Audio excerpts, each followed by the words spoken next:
Thanks so much.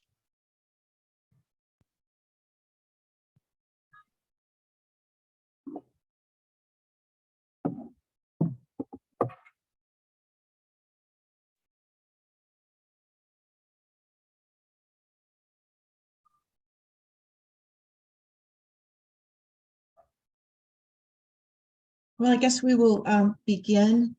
Good afternoon, everyone. My name is Deanne Elliott. I'm the chair of the Rehabilitation Council at the Massachusetts Commission for the Blind. And today is March 1st, 2023. Hard to believe that. And this is our spring quarterly meeting.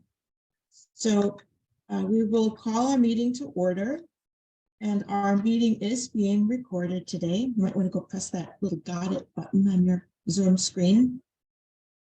Before we do our introductions and our roll call, I did want to introduce our Zoom host, who might be unfamiliar to you if you are Zooming in and you have any technical issues. Maybe you wouldn't recognize her name. Lucy, are you with us? Yes, I'm right here. Hi, Lucy. Lucy is the commissioner's new executive assistant. And this was something we were originally going to cover a little bit later in our agenda, but it seems like maybe this is a good time. Lucy, first of all, welcome and congratulations on your new job. Thank you. And I'm wondering if we could ask you to just maybe introduce yourself and say a few words so people can get to know you. Yeah, sure. So like she said, I'm Lucy. I'm the new executive assistant to Commissioner D'Arcangelo at MCB. I started in the beginning of January, so I'm coming up on 2 months, which has flown by so fast.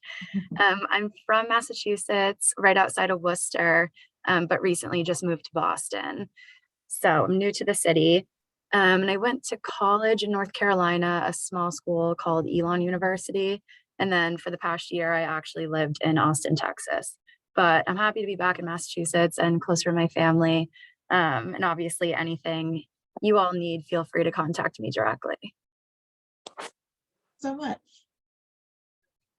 And Lucy, could you perhaps pronounce your last name for me? Yes, it's Evangelitis. Evangelitis. Okay. Joss pronounces it a little differently, and I always get myself into trouble when I try to pronounce it the way I'm hearing it. So yeah. we'll try to do our best. So Lucy will be assuming the role of Regina DiMarzo, who left a little while ago, and she's our official liaison with MCB. So any questions that we have, we can direct through Lucy. She'll be helping us set up our meetings and doing our Zoom hosting.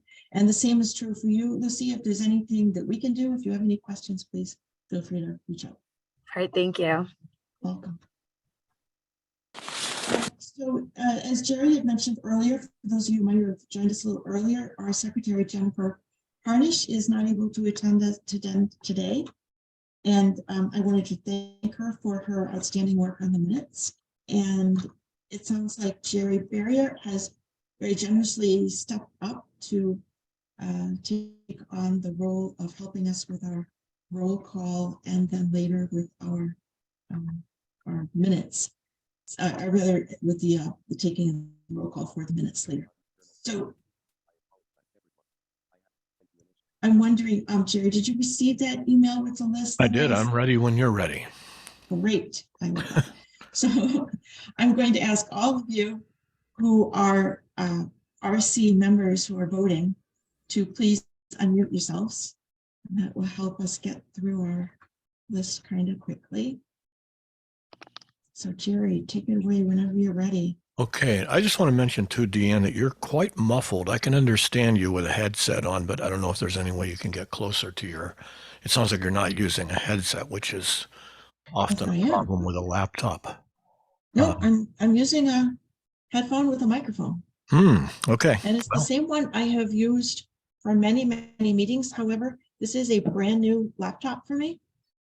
Well, you sound better actually now, but do I right now? I just made sure that the jack is fully plugged in and that the microphone is full. Is that better? Right now it is, yeah.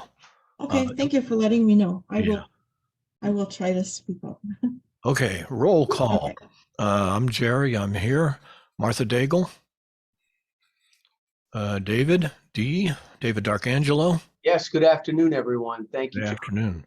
Rebecca Davis. Naomi.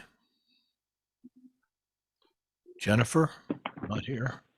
Devin Meyer. Right here. Thank you. Okay. Priscilla Gomes. Right here. Okay. Cheryl Scott. I'm here. Brian Switzer. I'm here. Hi, Brian. Hi, Jerry.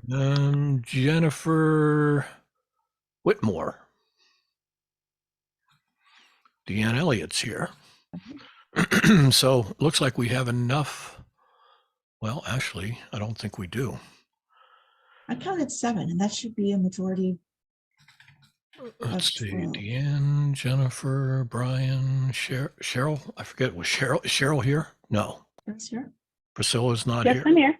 Oh, sorry. Priscilla's here. Cheryl's Cheryl, here. Priscilla. Cheryl's here. I was trying to mark them as I went by, but okay, I think we're good.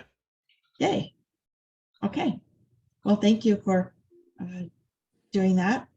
We have a change in our agenda because Deputy Commissioner Oliveira needs to leave at 12 or 1:30. So with everyone's permission, we're just going to move his section up in the agenda. So would you like to go, John? Sure. Thank you so much, Deanne, and thank you everyone for indulging the change here. Just going to be real brief. So I'm going to cover first the Visions of Collaboration Conference. That's the annual conference that we have here at MCB for our pre-employment transition services.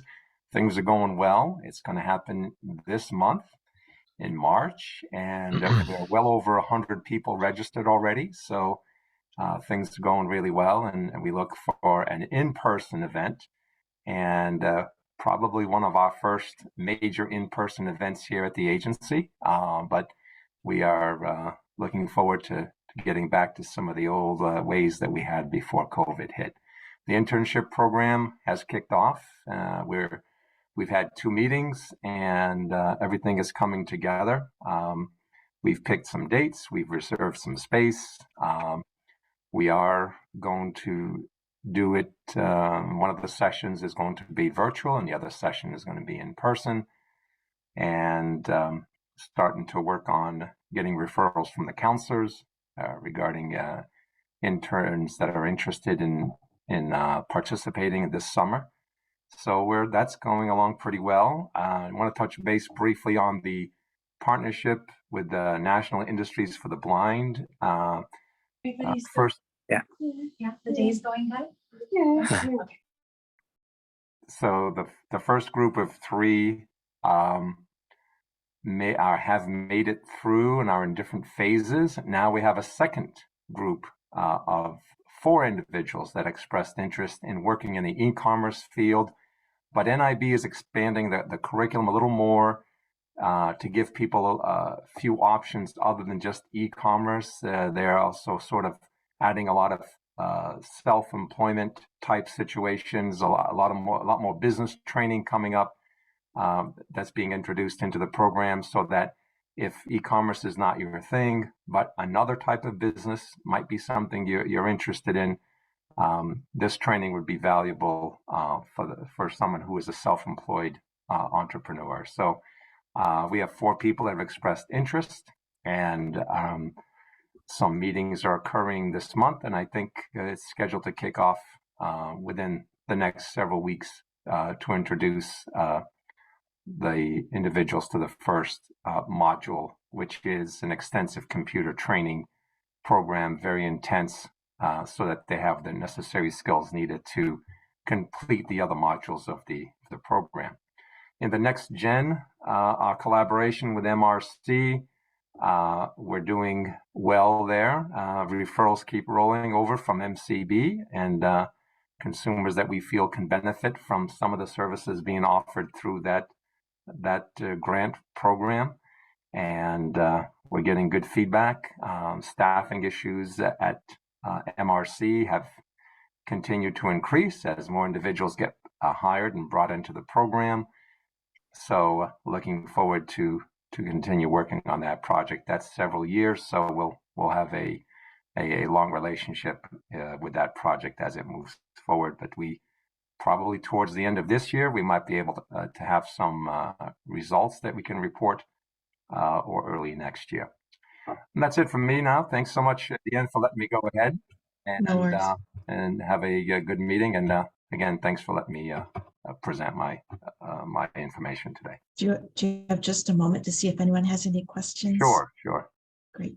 Does anyone have any questions or comments about the updates in the programs?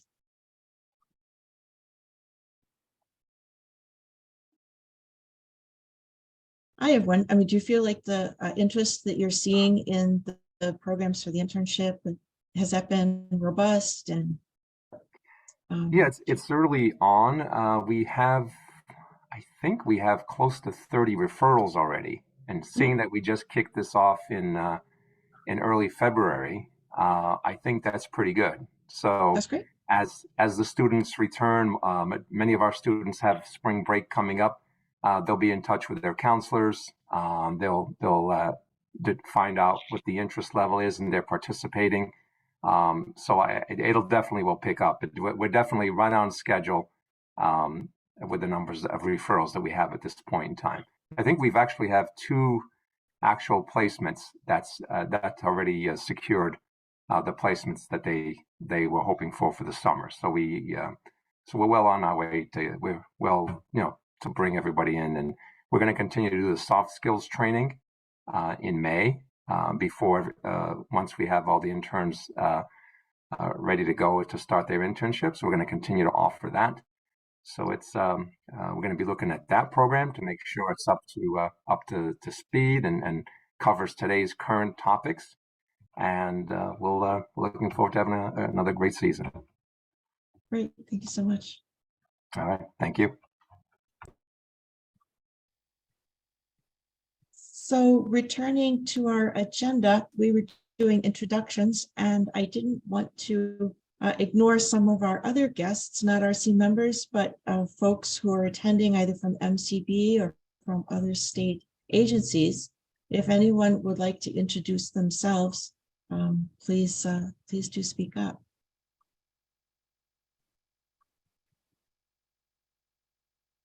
Hi, good afternoon. This is Inez Canada from the Client Assistance Program at MOD. Hi, Ines. Good afternoon, Inez. Hi, good afternoon. This is Sang Pham. I'm a technology partner working with EOTSS and various other agencies in the state of Mass. Great. Thank you so much for joining us. Yes. Great to see everybody. Thanks.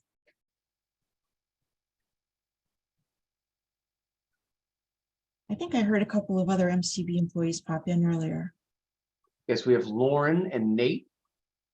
Hi. Hi, yep, That's- Nathan Strachey with MCB. Very good. Welcome. Lauren Lang with MCB.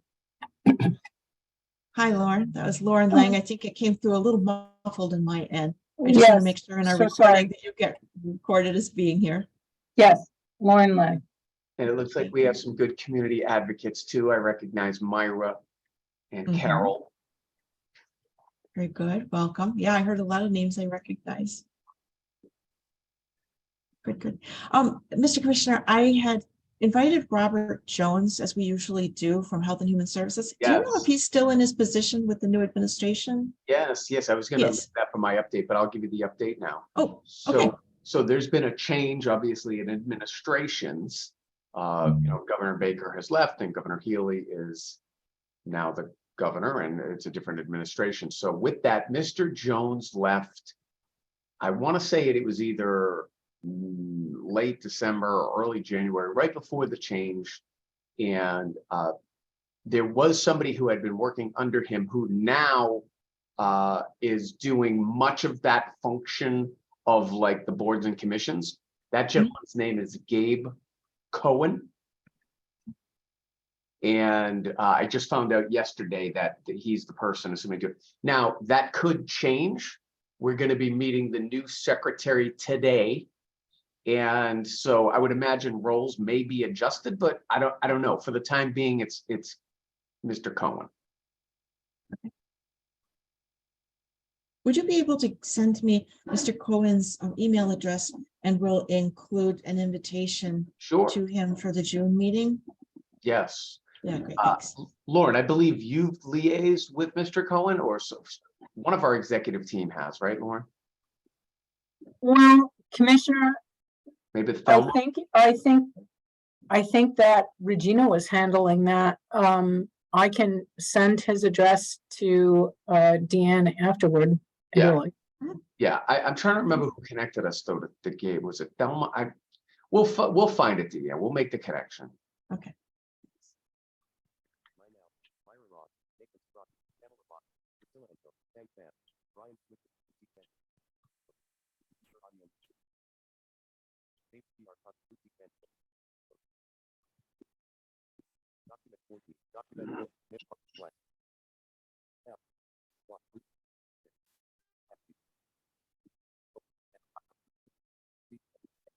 Would you like to maybe help us understand a little bit more about the budget or about some other things that have been going on at the agency?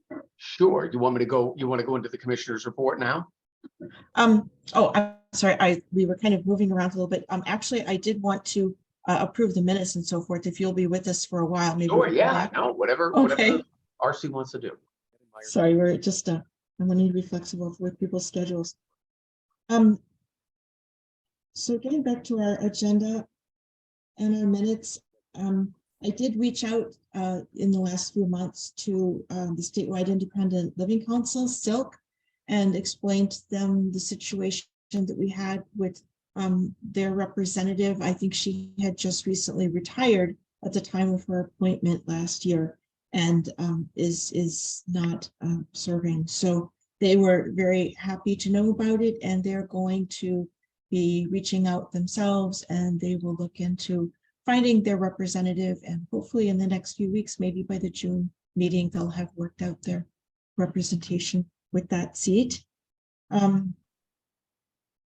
I also wanted to take this opportunity just as a reminder to all of us, we do meet quorum, but it is so important that people attend, not only because of meeting quorum, but for the more important reason that your perspectives are important and we value what you have to say.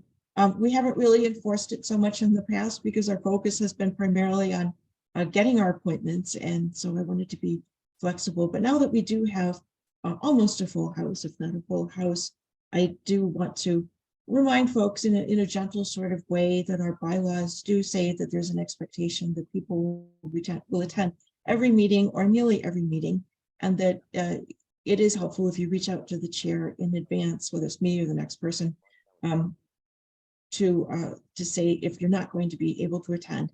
And technically, if a person misses a couple of meetings and doesn't have a reason that's been approved, that is the beginning point for some steps that can lead to a person being replaced in their seat. So to avoid that, please do make every attempt to come. And that's especially going to be true for our June meeting, because in June, we'll be having our elections for chair and vice chair, and having a quorum for the June meeting will be so important, because then we'll be able to have a smooth transition and get all of that paperwork taken care of, so the next person is able to begin right away with all of the responsibilities that they'll need to take on. Also, I have a reminder from our secretary that it's very helpful when listening to the recording afterwards and taking minutes if we can state our names before we speak. And I know I'm guilty of that, so I'm going to try to do better.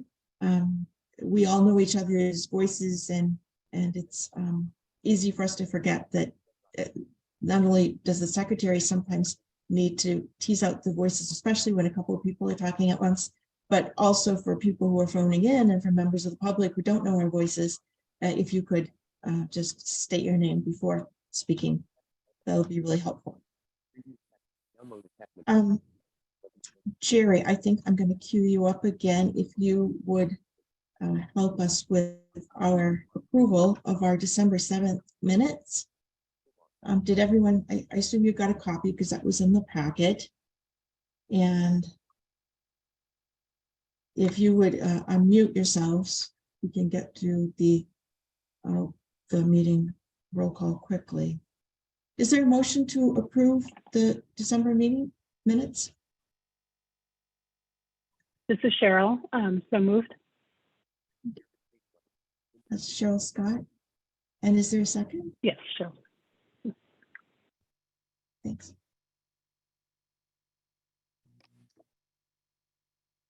Does anyone second?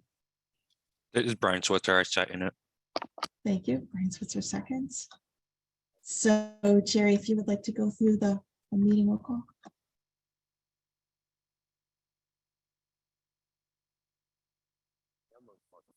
RT agenda for March 1st, 2023. Document 14 were unavailable. RT agenda for March. Jerry, are you with us? Jerry's on mute. Oh, sorry, Jerry. You unmute yourself. Good catch. Sorry about that. I don't know how that happened. Right. Okay, Devin Meyer. I heard him earlier, and then he said that he might need to leave. Oh, Priscilla. Oh, Priscilla is Yeah. ex officio, She's not voting. so not. Oh, voting, hi, so- hi. I'm here for a few minutes. Sorry, I had to Okay. mute myself. I'm on break in a school, so I That's have fine. to mute myself here. Was Sorry. that So Devin? it was Devin Meyer. And are you voting to approve the minutes from June? Yes, I am. Okay. And Cheryl Scott. I approve the minutes. Yes. Brian Switzer made the motion, so I'm guessing he approves of them. Yes. Jennifer Whitmore.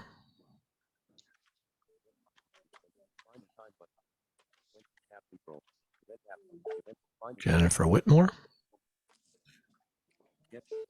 Wednesday, March 1st, 1:30 p.m. Tab control.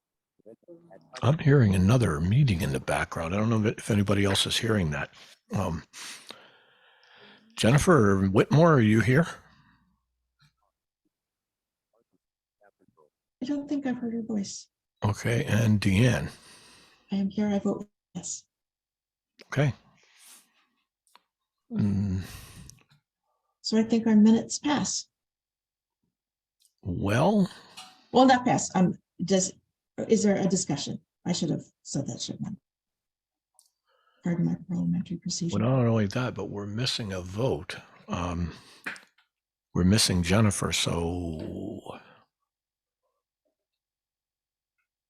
I think it would just be a majority of those present, okay. right? So, but I'm sorry, I got things backwards. You're right. I'm thinking of a quorum, which is to hold Right. to be able Right, to it's the vote. same list that I forwarded to, Right. but slightly Yeah. different. So, Okay. Yeah. So if I can do things backwards, were there any additions or changes that people would like to see made to the minutes?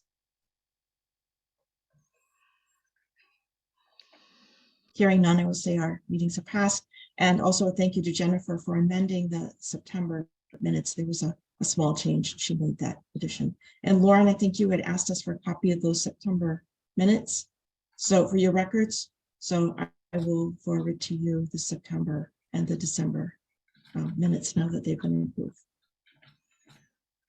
I don't remember that, but our concern would be to take the approved minutes and put them on our website. So I can check that and have a communication with you afterward if you'd like. Okay, thank you. Wow. So I did want to just briefly touch upon the Commonwealth's guidance on remote meetings, which is set to expire March 31st. Since the beginning of the COVID pandemic, we've been able to meet remotely by Zoom, and that has allowed us to reach out to more communities. We've had better attendance. I think for our committee, it's been working quite well. The new guidance, the guidance that was issued in 2020 by Governor Baker, allows us to vote remotely and also to have people who are attending remotely be counted towards quorum. But unless the legislature acts by the 31st of March, that is set to expire. I'm wondering, Commissioner, or anyone really, Has anyone heard anything new about where that stands? I can try to address that. So we too are wondering. And when I mean we, I mean Lauren and I have wondered, and there's been inquiries made when I've been in meetings and things. Nobody seems to have an answer. So as you just indicated, Dean, we're all kind of waiting and seeing. I don't know what the legislature is going to do. I don't know what the governor is going to do. And I guess we'll see when it comes. But all the boards and commissions in the Commonwealth are in the same boat. Right. So I would imagine they'd be making an announcement because so many have gone virtual or hybrid. I know, I'm sorry that's not clarity, but we're seeking clarity as well. I can't expect miracles. This is Jerry with a comment. I'll see if I can muddy the waters a little more. I thought there was a vote being taken today regarding this issue of being able to extend virtual meetings or hybrid meetings. And I had heard that the House was going to vote for a possible 2-year extension, and it wasn't as clear what the Senate was going to do. But am I talking about something different? I imagine it's the same thing. I know there was a bill out there. Yeah. I don't know. We didn't get any legislative updates on that. Wow. I would think we would, but that doesn't mean, right now, if the budget's coming out later, so I think everybody's hyper focused on the budget. Is it contained within there? Maybe I don't know. Jerry, it's Lauren, and what I did check in insofar as I could with there's an email address that you can go to at the Attorney General's office, and I did check with them, and they said that there is an appetite in the legislature for this, and that people should keep an eye on the Attorney General's website. But as it stands, for right now, going through March 31st, it continues after March 31st. It may well revert back, which would mean you'd have to have the chair and a quorum present in order for an individual to vote remotely. So that seems to be where it stands now. And if there is definitely an interest in all of this, and as the commissioner said, there's been inquiries made, and various boards and commissions are very interested in this. But it might also behoove you as a citizen to contact your legislators. So this is Jerry. Can I make one more comment, Deanne? Yes, of course. Okay. I'm saying this because I know that we have people at the meeting today who have difficulty hearing. Lauren, your audio is horrible. You need a new headset. And somebody please correct me if I'm the only one hearing it that way, but it's very distorted. A little bit muffly sound too. Yeah. Right. Is this better? I can't tell yet. Say something else. Is this better? No. Okay. It's very distorted like it was the last time I mentioned it, which I think was a while ago, but I don't know what's causing it, but maybe a new headset. So just for the meeting recording, if I may, that little last exchange was between Jerry Barrier, David D'Arcangelo, and Lauren Lang. This is Cheryl Scott. I just also wanted to add, as a person who staffs a public board or commission and very closely watching this issue, I've been hounding our legislative affairs person in the Executive Office of Labor and Workforce Development to see if there are any updates. So I know many of us have eyes and ears on this, but to the extent that I hear of any updates, I'll be sure to share that maybe with you, Deanne, to, you can, and obviously I'm sure MCB and staff will also, have whatever information I have, but I think that I imagine that there is a very interested constituency who would like to continue with these allowances, which I would include my, board in that, as well as, others. So I think I imagine we're probably going to see a lot of activity around this as we approach the March 31st deadline. So I'll do my best to try to communicate what I know, so that we can kind of stay on top of this. We'll know what the status is. Thank you, Cheryl. So, thanks. Yeah, this is Deanne Elliott. And I remember that last July, when the last one was passed, I think the final legislative action came like 2 days before the deadline. So it may be that same kind of arrangement. Yeah, for everybody's edification, the Statutory Advisory Board, the SAB, has asked as well. So we're just waiting. Very good. Thank you, Commissioner. Sure.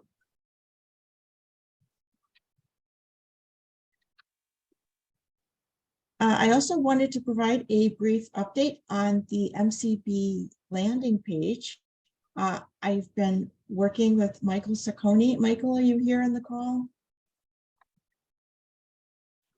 I don't know if he was able to join us today, but Mike and I have been having several email exchanges back and forth this last week, taking into consideration all the great comments that RC members and the public supplied to us in the spring about ways to improve the RC landing page. Mike's been doing a great job. He is so quick and so efficient. And I must say, I'm really personally very pleased with the way it's looking. It used to be kind of placeholder language that we were working on. And now you'll see, if you go to visit it, and I encourage all of you to do that, you'll see that all of the member lists, all of the names of RC members are. So I think we're hearing a little. You were saying that it was terrible. We're hearing a little bit of conversation. If someone wouldn't mind pressing. Maybe it's his. Note. I don't know. That would be helpful. Okay, thanks. So we have, I was able to download minutes. I was able to listen to past recordings. I was able to pull up links to a couple of pages where there was some related information. It was marked up very nicely with headings. It was accessible with JAWS, which is how I was looking at it. And there's still some things that people suggested that I think we can add in the future. For instance, I would love to see our position descriptions listed at some point with each of those titles. So Ian, that, if you'd like, I can share the screen and show everybody. Oh, would you? Yeah. Okay.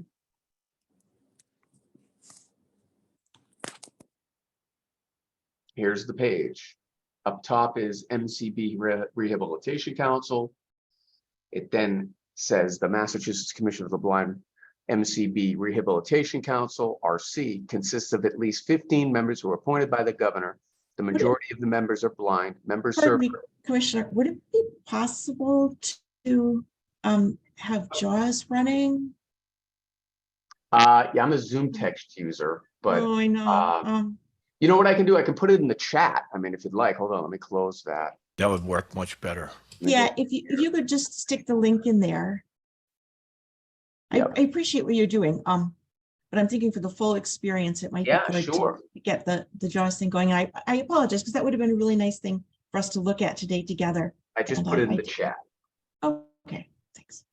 And so I had a request from RC members and also from members of the public, if you would visit that link to the RC landing page, and please take a look at it and think of other things that you might like to add. And the one thing that we're kind of working on, well, two things. There's a little button to expand and collapse the list of members that with JAWS and NVDA seems to be non-functioning, although it works with a mouse. So it doesn't seem to be keyboard operable, but that's really kind of a small thing because all 15 people, all 15 positions are listed. But we are noticing that there is a link to connect with the Rehabilitation Council, which I think is a really important link if people, like consumers, for instance, want to know about a position that might be vacant, if they want to make a comment for a topic to be covered or have a suggestion or just comment on something in our discussion. We really want to be able to communicate with the public. And Mike has been great working with me on that. If you click on the link directly doesn't seem to go through. However, if you copy and paste the email address, you can stick it into your own Outlook message in the to field, and that works. And we've confirmed that that goes through. So if people could just try to communicate with me through that page, send a comment. I'd like to just work out the bugs in the transmission of information so that we know that we're able to hear from all of our consumers. Dan, I noticed that Jennifer Whitmore has joined. Yes, welcome, Jennifer. Thank you, guys. Hi, thanks for coming. Good. Okay, so can somebody check to see if that link that David put in the chat is there? Because I'm not finding it. They're not there.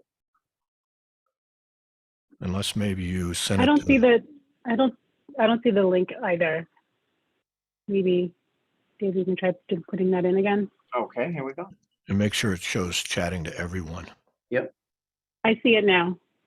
And it Me looks too. like Inez also Thanks. Thank said you. that too. Thanks You for that accidentally confirmation. sent it only to me, Dave. Oh, my I mistake. know how much Thank you you. like me, but I want everybody to share. I just reshared it with everyone.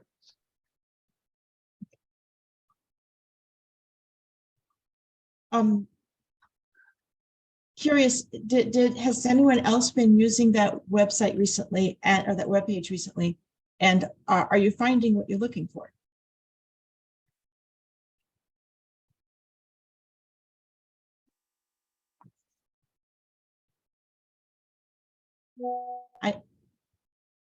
I know I've been using it to pull up the Zoom links for our meetings, and I think it's going to be a really useful page. Once we get it all up and running and we know it's ready for prime time, we really haven't publicized it very much. So I think we can make some outreach efforts to some of our community partners at the Perkins School, at the Carroll Center for the Blind, at MAB, and also to our advocacy groups, just so that people will have an avenue for reaching out to us.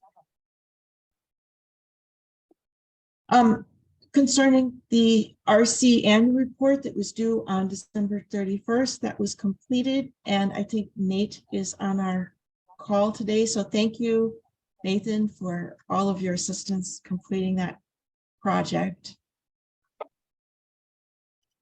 And we submitted it off to the Rehabilitation Services Administration, and I just included a copy for your records. And Commissioner, now it's time for the update. Would you be able to speak to those issues? Okay, yeah, sure. And it's great to be back with everybody. I think the previous meeting I was away, so I'm sorry I missed that. I was out of state. I was in Hawaii at the time. So Hawaiian time, it was 6 hours different, so I wasn't able to log in, but I hope you're all doing well. MCB, I think, particularly from a VR perspective for the RC is concerned, is doing very well. We had some challenges with various people out that we rely upon greatly, like John. John was out for a little bit, and Chandra was out for a little bit, and obviously Mr. Marzo moved on, so there was a vacancy there. And we have a new chief of staff now. Previously, Camilla Dragoj. Camilla went up to the executive office, and now as a result, we have a new HR liaison, Fuad Bujamed, and then a new chief of staff, Thelma Williams. Thelma comes over from our Region 3. She was the regional director, and she's now the chief of staff as well. So there's been some change at MCB since last we spoke, which was in the fall.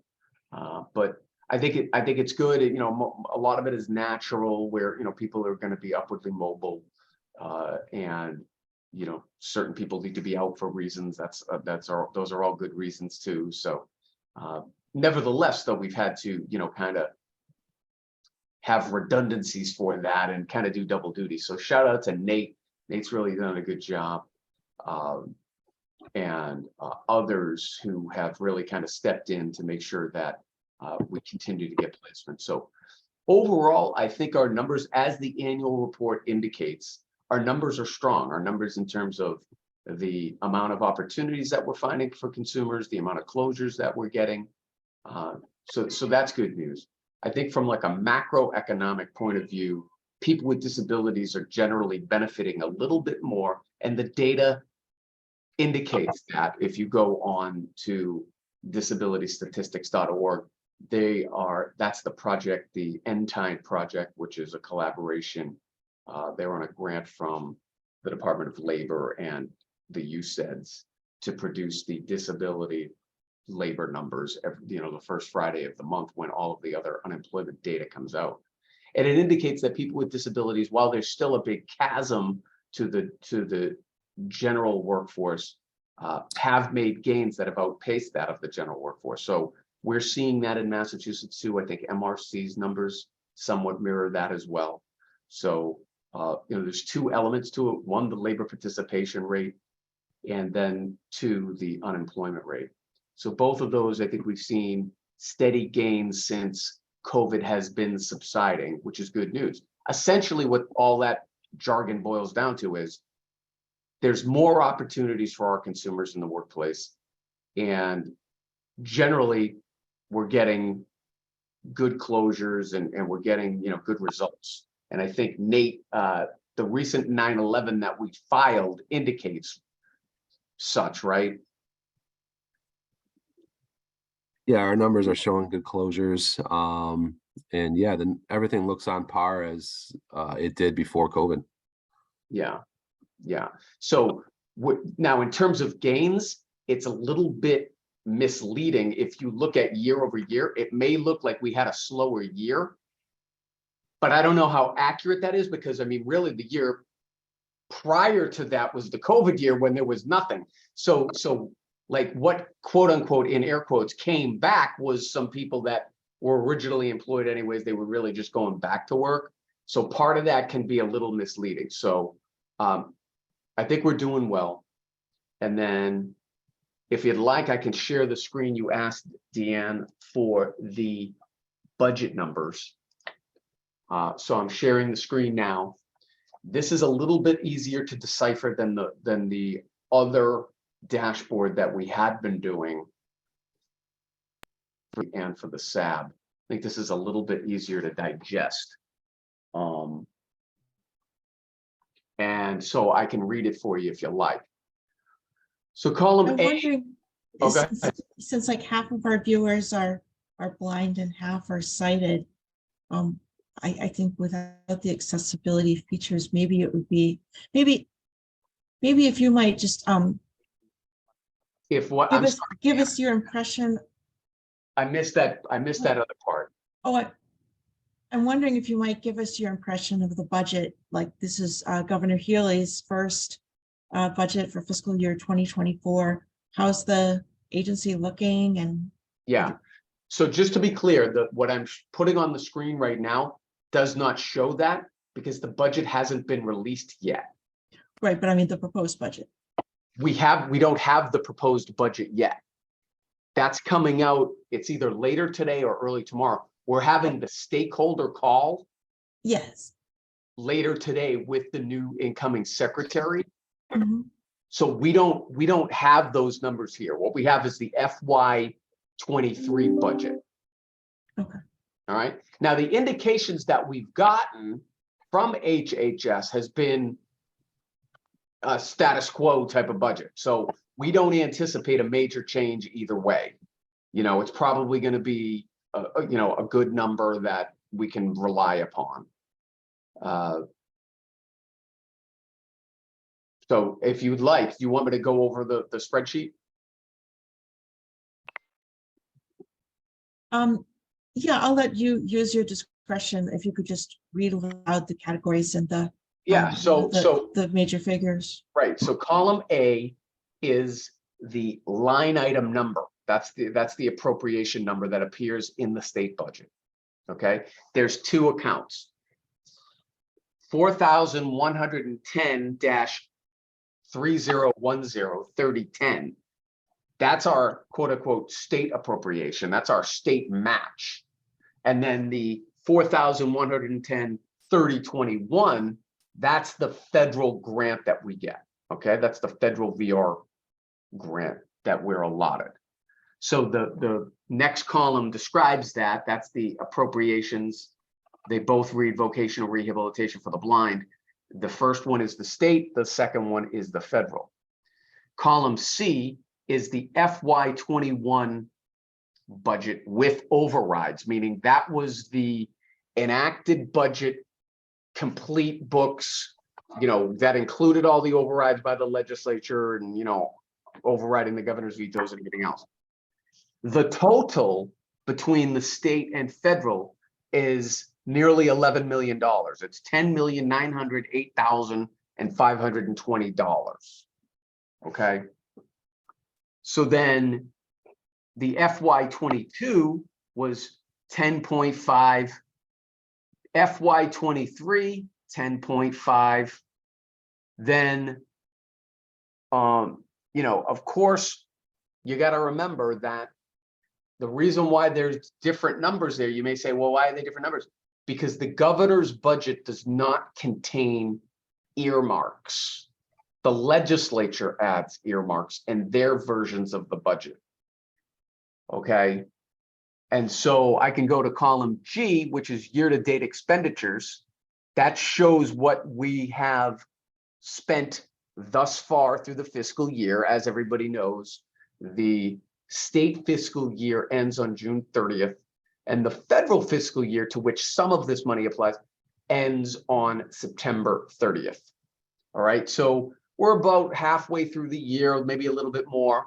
And as such, it shows that we've spent a little bit more than half the money, approximately 5.6 million. Okay. And then the final two columns are a little bit in the weeds, technical. It shows our encumbrances and then our total committed funds. So we expect to spend all of this money, and if not all of it, nearly all of it. We're on track to do that, particularly now that things are opened back up for the most part. And yeah, I mean, I think we're very well resourced is the bottom line. We have the money we need to be successful for our consumers. That's good. I don't know if anybody has any questions or comments relative to this. If not, I can keep going on the related things. Anyone? All right, so related to this is the employment at MCB. We're in a really good position there where we're pretty much at full employment. Right now, we have 130 FTEs. Our cap is 133, but we're in process on, I think it's either 4 or 5 hires, which will actually put us over our FTE cap, which as long as it's like 1 or 2, there's probably no issue. If it's more than that, then it could be problematic and we'll have to have a dialogue with the various secretaries, the Secretary of Health and Human Services, the Secretary of A&F, and then maybe even others. But we will see how some of that goes, because not all of it is, it's an in-process type of thing. An example I can give you is from our orientation and mobility unit, for example, where we used to have 6 people working, 6 professionals. 3 of those professionals weren't 1 FTE. FTE stands for full-time equivalent. Okay, that's basically somebody who works 37.5 hours is considered 1.0 FTE. Okay, 3 of the professionals in the O&M unit were part-time FTE, meaning one of them worked, I think, 0.4, another one 0.5, and another one 0.6. So when you add all that up, that was 1.5 FTE. Well, now when we backfilled them, we hired 3 1.0 FTEs. Ergo, now just by hiring them, you'd think it was the same. It's not. We're actually now that cuts into our quote unquote FTE cap. Okay, so that's happened in a couple of different places around the agency, as such that additionally, the chief of staff position was traditionally a position that was an add-on duty, an add-on thing to an existing job. For example, Ms. Dragoge, Camilla, who was our previous chief of staff, her role was she was the HR liaison. So her cap and the money we would use to pay her was attributed to the HR liaison job, and then she assumed the role and duty of chief of staff. Now we have a standalone chief of staff. So that's just its own separate thing. So that adds an FTE. Okay. So that's why we're going to be over our cap. And again, that's related to the budget because it shows that we're spending all of our money, and we have more professionals and more resources to devote.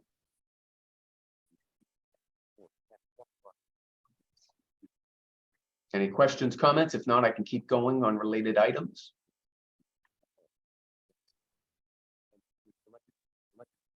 No. All right, another related item that I was hopeful of having in time for this meeting, but it is still in a process right now. It's still an approval path through the communications process in terms of being analyzed and worked on. And that is, we did a federal reallotment project, so very much germane to this group, VR dollars, relative to assistive technology. We got that report. That report got produced. It got delivered, and like I said, I was hopeful to be able to give you the results now. That's being worked on, though, on how we're going to disseminate that. There is an approval path process, and I think one of the things that happened was with the change of administrations. I think maybe some things are taking a little bit longer, and people who would normally sign off on things may have changed roles and things like that. So I'm very optimistic that for the next meeting, we'll get it to you all in advance. You'll be able to review it. We have a whole plan of releasing it first to our staff, then to our stakeholders, which includes you all, and then to the public and putting it on our website. And again, that's in the approval process now. So it is very interesting and illuminating, and I think it's going to help us in the future with our programming and the focus that we take towards assistive technology. We're very cognizant of what the legislature has done the previous couple of years with their assistive technology earmarks. So we've listened to them. We've tried to address that, and again, went out and got some really good information that we think is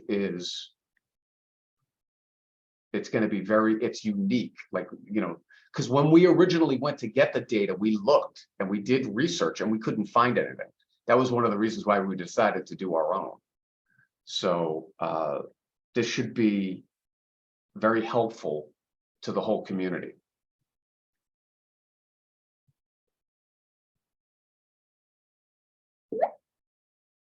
So I don't know if there's any questions or comments relative to that. Otherwise, I think we're doing well at MCB. I mean, I think things now are starting to pick up with the the new administration, COVID further behind us, new programs being created by outside entities that provide opportunities. We've replenished our workforce here at MCB, so we're poised to have a great calendar year 2023.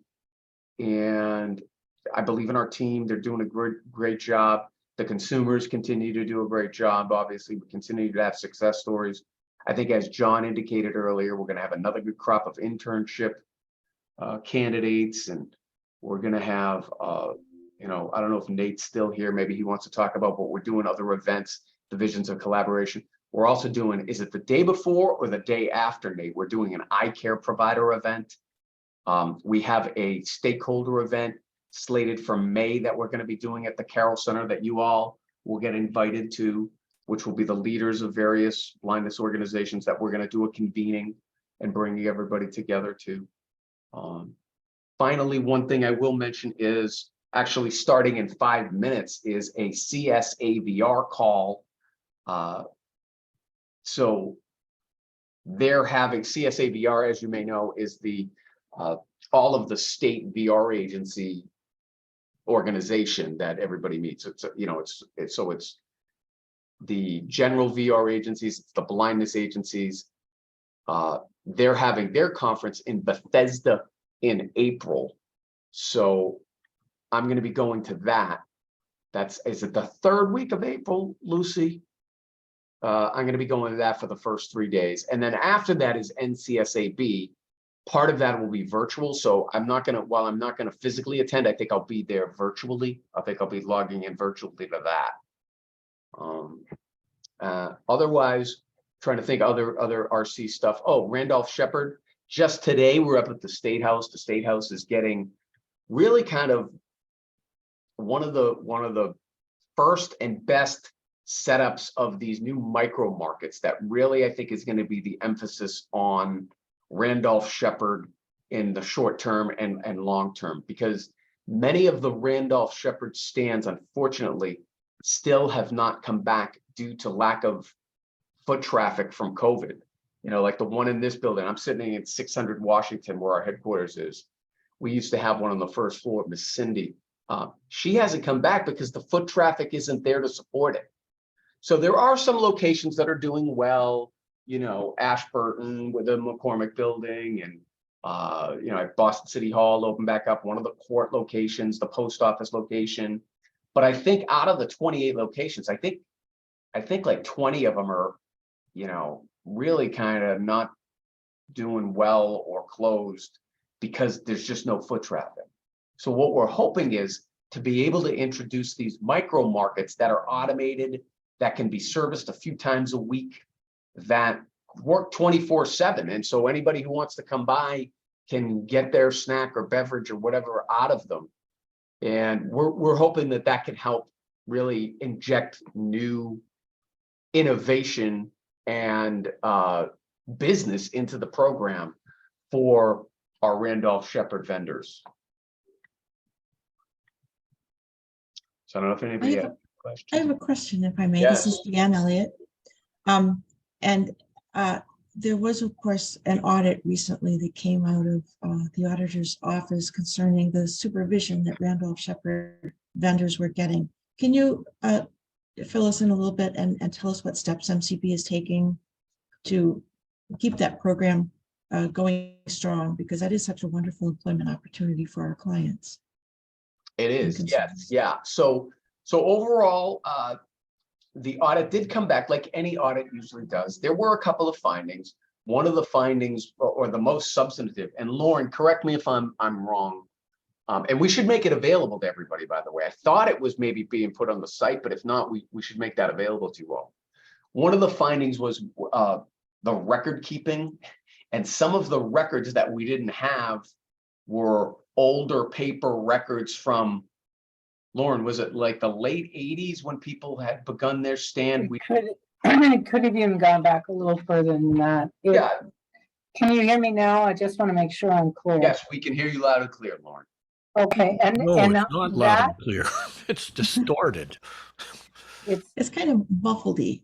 Yeah, it's distorted. Yeah. It could be the connection here at the commission. How's that? A little better? Yeah, I actually hear her fine, but isn't that funny? Oh, I'm sorry. Can any of the members is this all right? It's not great sound quality. It's on my end, it's coming through like you're behind glass or something. So strange. Yeah, it's a little muffled, but I think we can still hear you. Okay, so the audit should be up on the auditor's website. At least our response to the audit, it should be up on the auditor's website. I can check that and see. Yes, it was. The paper dated back to the 80s, and the auditors made a finding on that, and made a finding on, I think they wanted clear written policy and procedure. yeah. So that there was no money attached to the audit. Right. So we're working with the committee of blind vendors to more overtly and modernly, I guess, produce those policies and procedures. Really what had happened was the committee had been having meetings, and maybe the meeting minutes weren't noted as I don't think that was part of the finding, Commissioner. It was. well, policies and I'm trying to get to procedures. it. Basically, like they were doing things on voice votes and everything, and you know, like they really weren't. It wasn't as much codified as it needed to be. How's that, Lauren? That's better. Right. The So what I minutes, would the encourage minutes everybody were to there. I don't know that the minutes were, you know, as spelled out as you would have liked them to be. All their vote numbers and quorums were clear. right. So, But I would encourage everybody to read the report, come to your own conclusions. I mean, either way, I think the program right now is challenged, not for anything the vendors are doing, not for anything MCB's doing, but just because the nature of the workforce where many of these stands are located has changed, and there's just less foot traffic. So we are exploring new locations, one in Oak Grove, another one on the MBTA at, is it Davis Square? I think it's Davis Square. You know, we've also tried to get into a dialogue about the potential of maybe even adjusting the the mini Randolph Shepherd Act, the state law. And we've looked at that, you know, so I think from my dialogue with the other state blindness agency commissioners and department directors, really everybody's encountering the same thing, that, you know, the foot traffic patterns have changed. Places that used to be good locations, now they're not good locations just because there's not enough customers. This is Deanne Elliott, and thank you for that update. As I read the auditing report, I think one of the focal points that jumped out for me was the need for regular monitoring of and evaluations of those stands that are in place. So I would really encourage MCB to have, you know, kind of a plan in place, given that the foot traffic is different and all that we really do need to have a plan for monitoring them. And what I will do is send out that report to our RC members. There are a couple of other things I wanted to send out as well. You know, things like the link to the RC landing page, for instance, for people who weren't able to attend today. So I'll make sure that everyone gets a copy for their records. This is Jerry with a question. Mm-hmm. For David. I'm just curious about the micro markets. Is this like vending machines? Yeah, thank you, Jerry. Great question. Essentially, I guess it is a vending machine, although it's much more sophisticated than your standard Coke machine that you put 4 quarters in or whatever. I think I've experienced those. They have all kinds of stuff in them. Yes, very sophisticated, yeah, very accessible. We've purposely chosen this vendor because of the high levels of accessibility for our users, both on the back end side, meaning the vendor, like loading them and keeping inventory in them and payments in them and all that.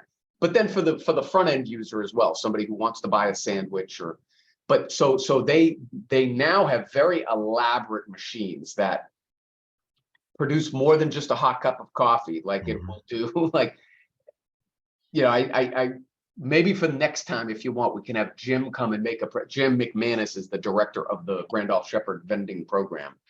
But they're just, the offerings out of these machines are very robust. Thank you. Yeah, it's more than just a Coke and a bag of chips. Yes, I've experienced those when traveling in other states, and they're very impressive. Yeah, yeah. And some of them we're looking into to be mixed use, meaning to have both food, but then have other like sundry type of items as well, which is like that's a big rise in that whole industry, is that, you know, traditionally vending machines were related to candy or gum or food or things like that. Now they're going to, you can buy a pair of flip-flops from a vending machine. You can buy a t-shirt, you can buy a hat, you can buy glasses, you can buy like all these types of headphones and, you know, other items, as well as your food and beverages. Thank you for that description. Is there anything else? I don't want to rush you. I just know that we do have No, I think I'm other trying to think items if on our there's agenda. anything else related to RC types of stuff. We're going to CSABR. I'm looking at my notes here. Let me just see. Yeah, I mean, NCSAB, I mean, what we're experiencing, I know is common across all 50 states from talking to them. I mean, I think that's it. But if anybody has any questions or comments, let us know. I mean, John covered the other stuff, you know, NIB. Oh, as a matter of disclosure, just for disclosure here, I did get appointed to the National Industries of the Blind Board. I ran that through ethics. I ran it through HHS. They're all good with it. So just, I wanted to disclose that to you all. If there is any NIB business that comes before MCB, I've designated John to be able to handle that business. We have very minor interactions with them. We have, you know, this one program we generated for some consumers for them to go through, but I don't think it'll be a conflict overtly with many things, but just to disclose it to you all. Thank you. I did have something, this is Deanne Elliott. I did have something that I wanted to add, which was the telephone number for the call this afternoon with Secretary Walsh and Health and Human Services about Governor Healy's budget. In case clients would like, or consumers would like to call in. It is this afternoon at 4 o'clock. I'm planning to be there. And if people would like to take a moment to either pull up a new Word document or get out their Braille stylus, I will give that number to you. To join by phone, the number is 646 558 8656. And then there's a webinar ID,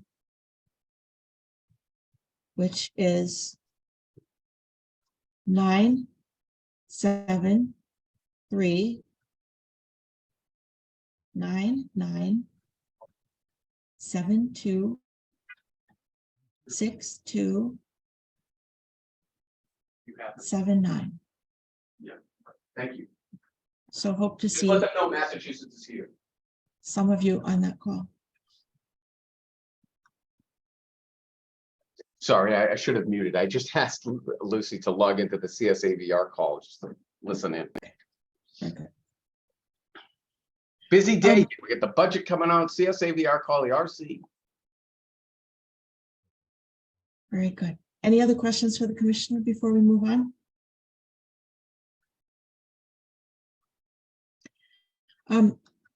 As you've noted, today's agenda is kind of heavy on the administrative business, and we're not really spending much time today talking about other programs and reports. That is in part intentional. My focus of attention in the last few months has been on wrapping up some loose ends. As you know, my term ends in June, so typically my last RC meeting would be our June 7th meeting. However, I've decided to leave the RC a few weeks early. If that is all right with people, I would very much appreciate having the time. I make this decision for personal and professional reasons, so that today would actually be my last meeting with you as chair. I will be attending in other ways in the future. I won't be going away, but this will be my last meeting as RC chair. As some of you who know me, I am a parent who went into hospice last week, so I would like to have a little more, I'm sorry, a little more personal time to deal with that. Sorry to hear that, Deanne. That's terrible. Thank you. Thank you. Also, last year I was diagnosed with breast cancer, and I in very good shape and I'm feeling very good and I'm going to be okay. But I would also like to have some time to deal with personal health issues. So for that reason, I am going to turn the board over to the next capable person to fill my seat. Also, in sort of line with what the commissioner just said, I have also just recently accepted a very, very small employment opportunity. We've been talking so much over the last 8 years that I've been serving about exciting vocational rehabilitation opportunities, and the seat that I represent is current and former VR clients, and I get excited about pursuing some of these opportunities myself. So I was very fortunate in spring to be able to attend the screen reader user tester training program at the Carroll Center, which was a wonderful program. And I've been asked to come back just for a few hours a week when they offer it this spring to provide some resume work and career guidance. Thank you. Great. So anyway, I have also cleared it with the Ethics Commission. We've outlined a path where that all works. And I just wanted to share that in full disclosure so that people will know what's going on if they see me working in that program. So I'm very grateful to you, Mr. Commissioner, and to Deputy Commissioner Oliveira, and to all of the members of the Rehabilitation Council, and of course also especially to consumers for giving me this opportunity, because I really learned a lot. I've benefited, and it's been a great honor. So let me just say thank you for your service, Deanne. Thank you. You have been very diligent, and we've worked through some very significant challenges with COVID, and we really didn't miss a beat. I don't think we missed a meeting as a result of COVID, right? We No. went online quickly, right. And I think we helped lead the way for other boards and commissions that, hey, if people with disabilities can have these meetings remotely, everybody can have these meetings remotely. Yeah. Let's not let that get lost to the, to time there. That matters, because in March, here we are 3 years out. In March of 2020, we didn't know, what COVID was. We were just starting to come to grips with, the how severe it was and how significant it would impact society. So to your credit, we really worked through it. There was definitely some challenging times, but I salute you and your public service. And Thank you. I'm sorry for your parent and for your personal health struggles. If there's anything we can do, please know to call on us, and we will be there for you. And then it's great that you're going to be with the Carroll Center. They're obviously a very trusted community partner of ours, stakeholder of ours. So that's a great place. We believe in them and the programs and services that they do. Yeah, so I'm very I think excited. that'll be a great fit for you and your expertise. So congratulations on that.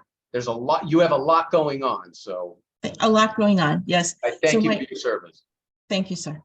So my plan is to resign in the next couple of weeks or so.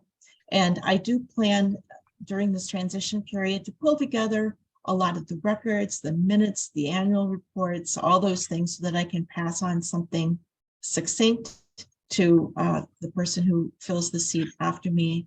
And if people have questions afterwards, if the new chair, whoever that might be, will come in and they have questions, I'm always available to have a phone call. And people are very, thank you. People are also welcome. I assume, Mr. Commissioner, we're lucky because you were a former RC chair as well. So no, I find great value. And what I'd ask is, I know obviously you've been busy, but Lucy, are you still here, Lucy? Yeah, sorry. Oh, thank you. Yeah, Lucy. Deanne, if we could get some time to debrief here to make sure, because one of the things I do want to then have is a conversation with Gabe Cohen to make sure, how much effort we put into the lists and getting to the place that we have, just to ensure that that's gone forward and they don't pull out some old list and be like, oh, wait a minute, that isn't the list we have.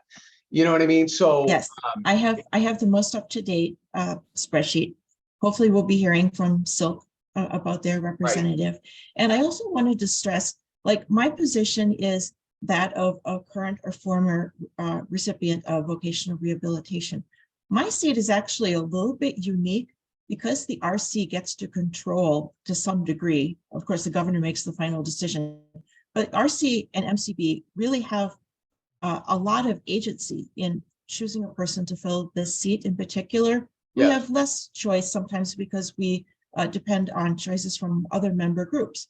But I do want to emphasize that I think it's important as the group goes forward and attempts to fill my seat, that it solicit applications, not only from the people that we know, but from the people in all of our organizations who might not be directly connected or attending meetings every month or every quarter. And I would love to see this seat be filled with someone who can bring some diversity to the board. So more diversity than I bring, actually. So people who are representing communities of color, people who are from geographic parts of the Commonwealth outside of the Boston area, people who are young. We have right now, of our 12 members, I think 4 are men, so about 1/3 to 2/3. So I'd ask the board to keep in mind all those different things that we attempt to balance and try to represent as best we can in the composition of our group, the 25,000 consumers in the Commonwealth who are blind. And I would very much look forward to working with Mr. Cohen to say, this is where we are. This has been, of course, a big issue that we've, wrangled with over the last 3 years. And I'm proud that we do have, 12 out of 15 members now serving. We've got some gaps. We do need to work a little bit more in getting some more business industry and labor representatives in particular. But we've got our RC landing page. We've got recordings that are appearing on the landing page. People have access to the minutes.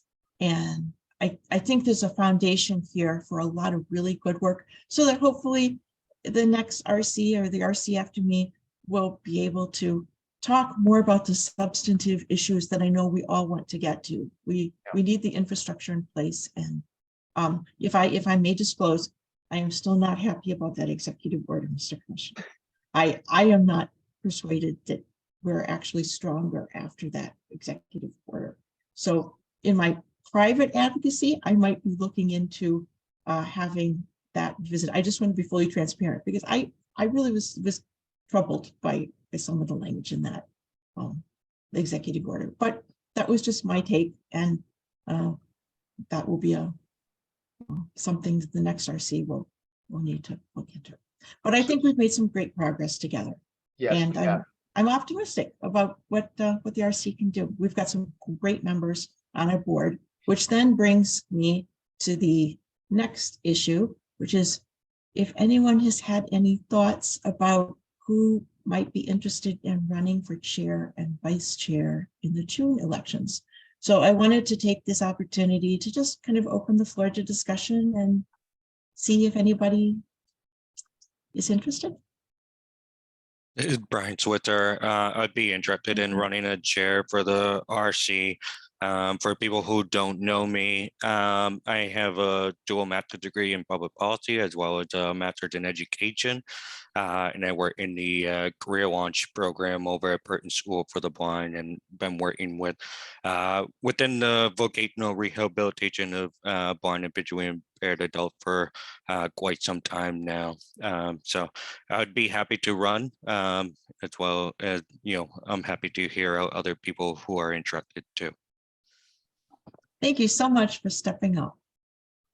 That would be great. I welcome your candidacy.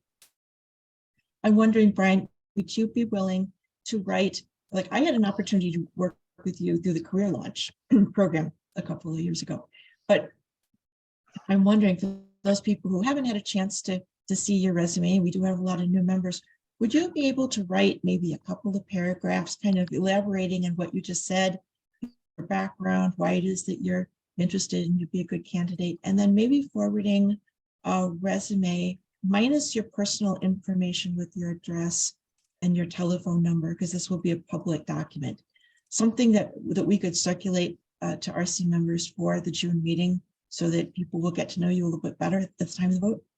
Yeah, I'm happy to share with me in a letter of interest. I'll send it along to you to pass along to others. That'd be great. Thank you. Is anyone else interested in running for chair or vice chair?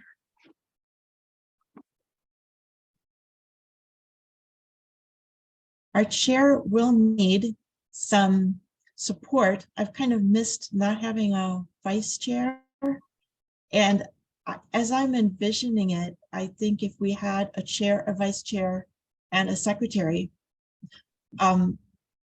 one possible role for the vice chair would be to be the monitor of our combined state plan.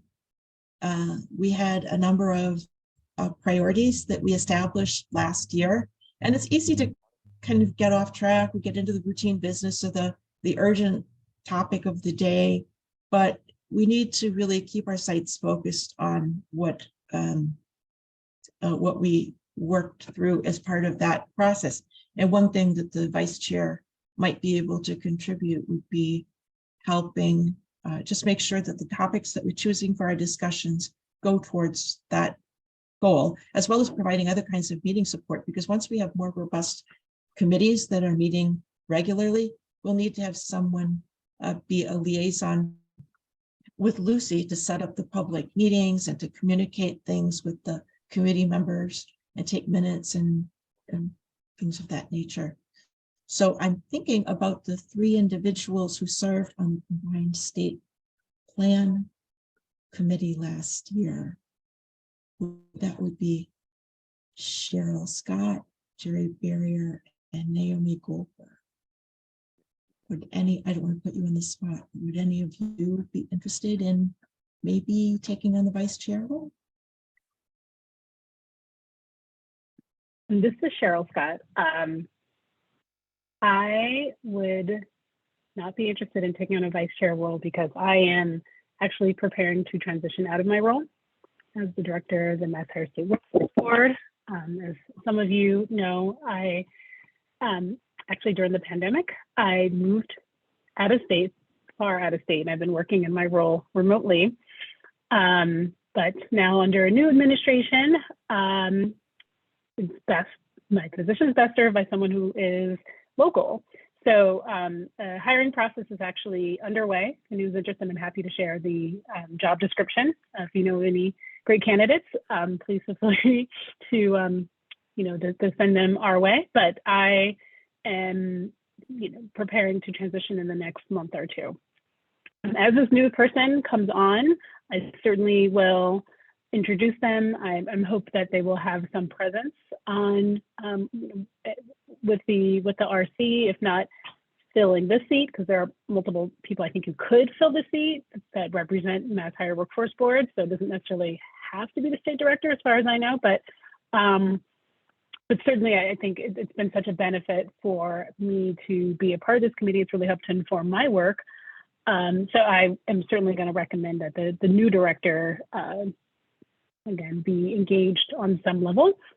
And then maybe if that person's on the board, then maybe they might be willing to take on a leadership role, with this RC.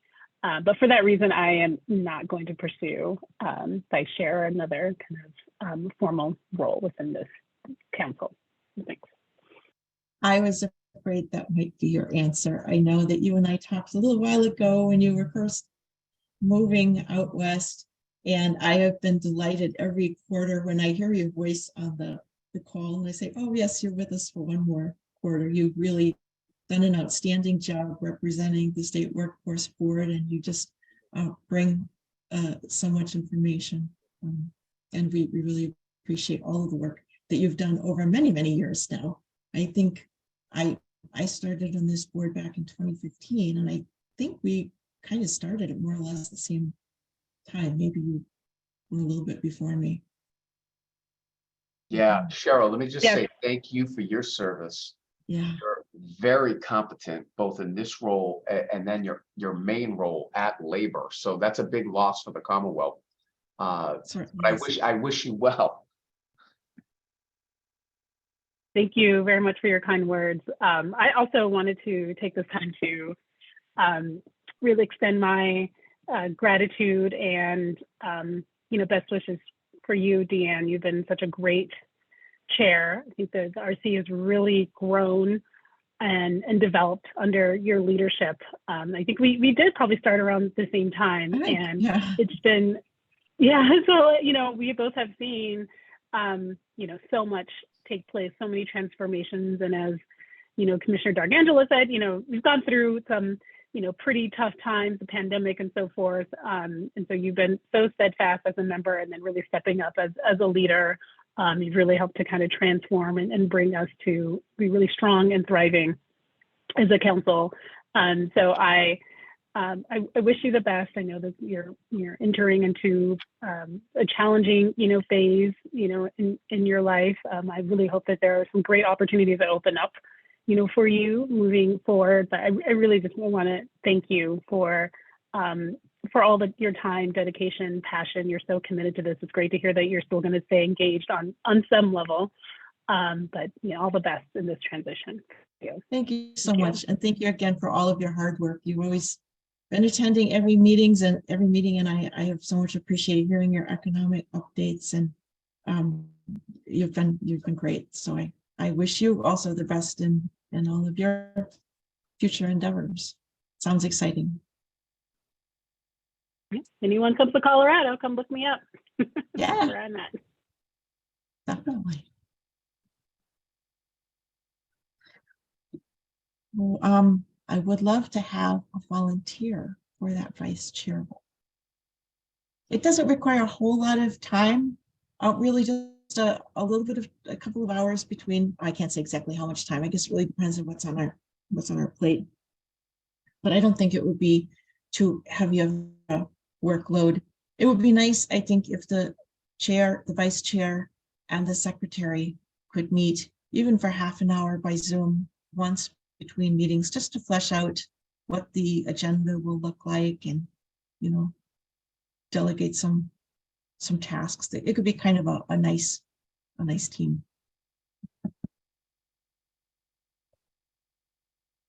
Anyone else?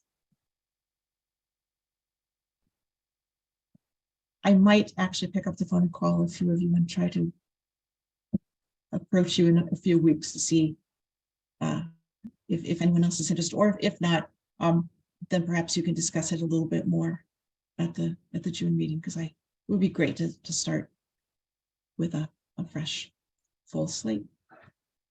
Yeah, so if we then just, and Cheryl, again, I'm so thankful for your service, and Deanne also. But Lauren, I'm thinking we need to get a meeting on the calendar then with Gabe Cohen, because I think we already have 3 vacancies. And if we're going to have 2 more, that's 5 vacancies. Like, we got to get to work here on generating candidates and talking to them. Yes, I do believe that, Commissioner, I'm wondering if my voice is hoarse. I believe that Cheryl's spot, they'll just appoint someone to that. Right. So that may be easier, but you're right. Yeah, it's still bringing it to their attention so that the new Secretary of Labor can make the appointment. This is Deanne Elliott. I'm all in favor of, I think it would be really helpful for us to have a stronger connection with Mr. Cohen, so that he knows us and we know him, and the lines of communication are open. And when we have a candidate to nominate and put forward, that the people feel they can trust one another, and they can have open communication and vet the candidates. I do want to emphasize that for all of these positions, well, like Cheryl's position, and then also the Silk position, are appointed by their groups. But for my position as a consumer, and for the 2 business industry and labor leaders, it is so critical. And it's also in our bylaws that the Rehabilitation Council members must have a role in that process. And of course, it's a cooperative process between MCB and the RC, and we can, work out with all of the different groups that we want to have represented who people feel is really the strongest candidate, and then nominate them to boards and commissions. But it's really quite distressing when boards and commissions just appoints people that haven't gone through that process. I'm not sure that the best interests of consumers are necessarily well served by that. We get some great candidates. That's not the problem, but there is a process that I think for the RC needs to happen. So I would very much welcome having a chance to talk with you and with Lauren and Yeah, with let's the get something on the person. calendar, Lucy. Absolutely. Good. Thank you for that attention to that detail.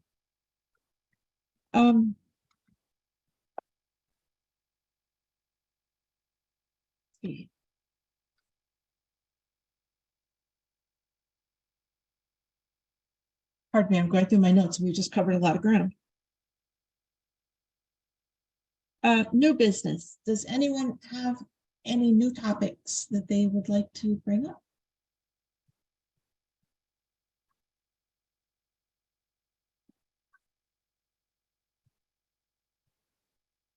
I have one item that just crossed my desk this week. Maybe some of you saw it. It was a report that came out from the Department of Justice about 508 compliance, web accessibility compliance for federal agencies. And the report is something that is supposed to be generated by the Department of Justice every 2 years and forwarded to the President and Congress. And as it turns out, it hasn't been generated for 10 years. So this was the first time in 10 years that it was released. And of course, this has a direct impact on vocational rehabilitation and our clients and consumers, because we all need to work with assistive technology on the internet in order to do our jobs. And the report was really quite damaging. It seems like despite the technological advances that have happened over the last 10 years and the advances that have been made in that realm, the website maintenance hasn't always kept pace. And so 1 out of 5 websites had some kind of significant accessibility barriers when the public was interfacing with it. And then within like the internal facing websites, 3 out of 5 had some significant accessibility barriers. So hopefully the Department of Justice will be looking into that, and we'll be hearing about that in more detail.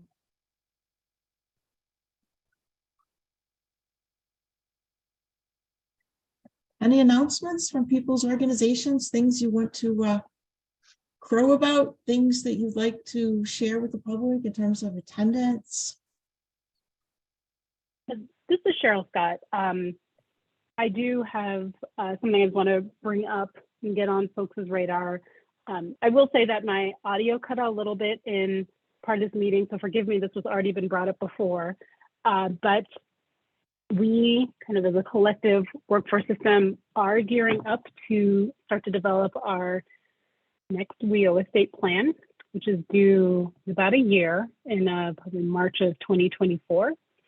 Nathan Scrocky has actually been the very capable and wonderful representative from MCB on an interagency working group, which we call the State Partner Advisory Committee, that meets monthly, and we talk about multiple different workforce issues as they intersect across the state agencies. And we had a meeting earlier this week, and we just started the conversation around developing the WEO estate plan. How do we bring all the partners together to ensure that there is collaboration, alignment, and that there's really thoughtful and conscientious stakeholder engagement in the process, so that what we develop in the end really will be representative of the vision, goals, and strategies of the Commonwealth with regard to workforce development.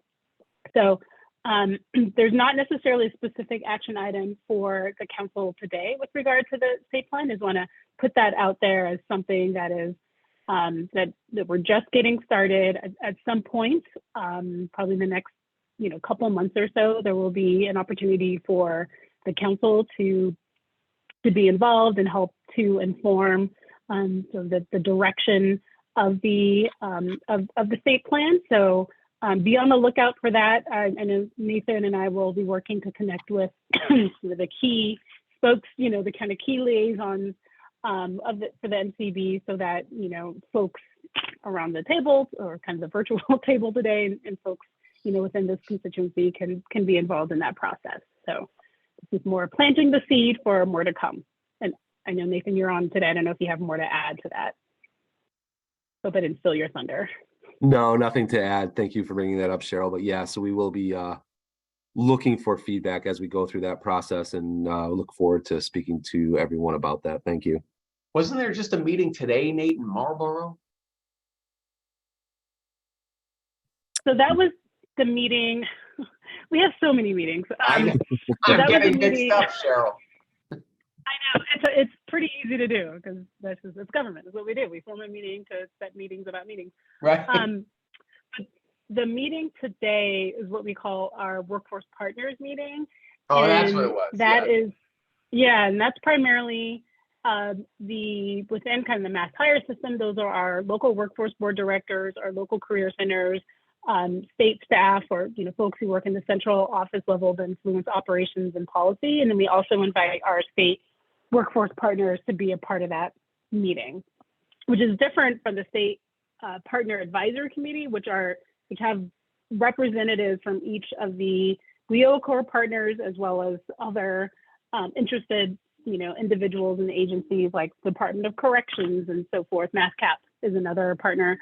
And we come together on a monthly basis to kind of talk more overarching and alignment across state agencies with regard to workforce. So they're kind of two different meetings. Both of them actually meet monthly, and they just happen for this month happen to have met on in the same week. Thank you for all your leadership on that, Cheryl. You really have your finger in the pulse of what's going on with the state plan. So that's a great expertise that you bring to us. Yeah, happy to help. You'd be at the table.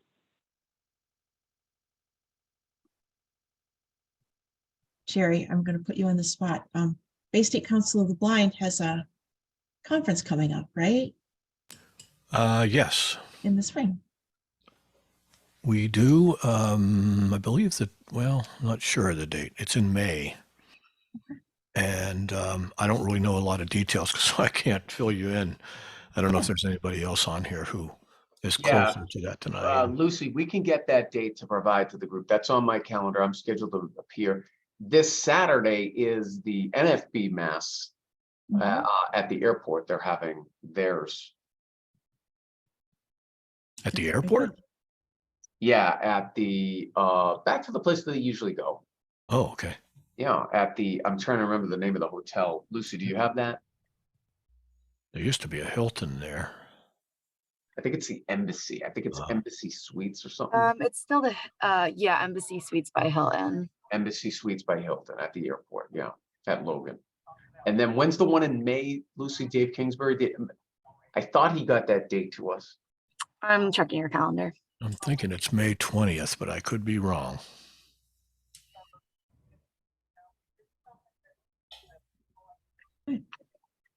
Lots of ways for consumers to get involved. Yeah. Yeah, Commissioner, I don't see it on your calendar yet. Okay, I think Dave maybe is then just kind of finalize it. I'm sure he'll send it out to the group. Yeah, so we can keep our eyes open for it. Let's see, with that, I guess we will open it to the public. Are there any public comments?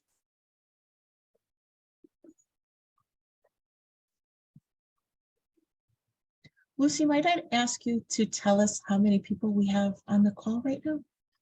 I think there's 16. Yes, there's 16. 16, okay, thank you. Any public comments?